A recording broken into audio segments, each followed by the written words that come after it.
Okay, first thing we're gonna do is remove the shower head from the shower arm. To do that, you're gonna need your adjustable pliers with your flat jaw or your crescent wrench.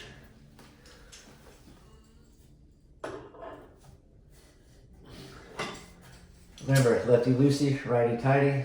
Just twist it to the left or counterclockwise, and that's how you're gonna get it untightened. Kind of move out of the way when you're undoing this because you might get wet. Just like that. Okay, when you're removing and installing the shower head, you got to look for these flat spots on there. Most shower heads come with them. That's where you're going to want to put the jaws on your crescent wrench or your adjustable pliers, right on that flat part. You get it on the round part, you could strip the finish around there, and then it'll look like garbage. So just on those flat parts, right there, that way your pliers have something to grip, and you can turn the shower head left or right, get it tightened or loosened. All right. Next thing we need to do is remove the water saver. Now in fixtures like this Delta, they usually come with a rubber gasket piece with an integrated strainer. Go ahead and remove that first. Just like that, either use your O-ring pick or your needle nose pliers, and that's going to expose the water saver. Now there's two things we can do here. We can either completely remove the whole water saver, which is the whole blue piece, or we can just remove the O-ring piece right in here. And by doing that, you'll get a little bit better water pressure, but not as much as if you completely remove the blue water saver. So to do that, sometimes you can get it with your O-ring pick, and sometimes you'll need the needle nose pliers.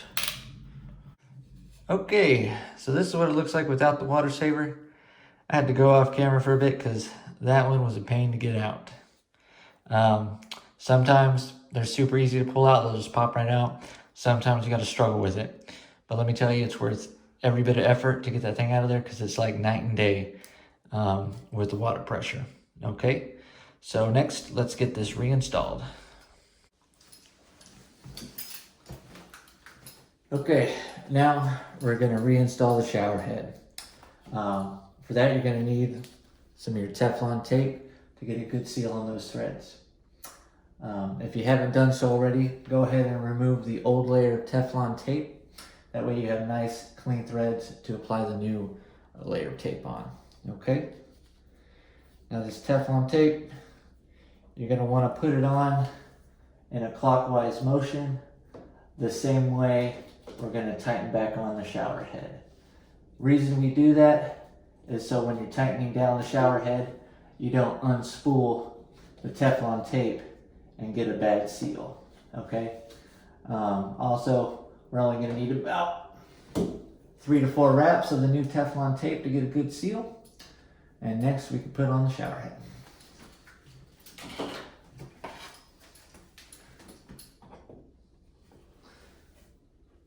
Okay, we want to get it started by hand. Once you do that, get it tightened down as much as you can by hand. And once it stops, we'll get the pliers.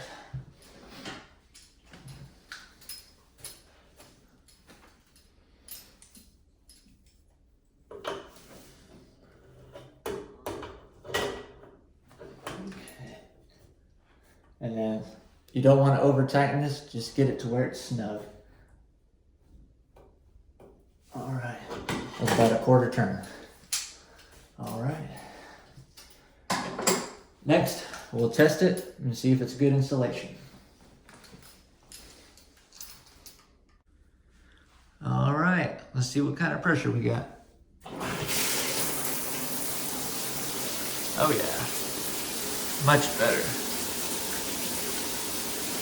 Now the only thing we want to look for here for a good installation is making sure we're not leaking where the shower head connects to the shower arm, which it looks like we're good. So with that, we're done. And now we have much, much better water pressure to the shower head.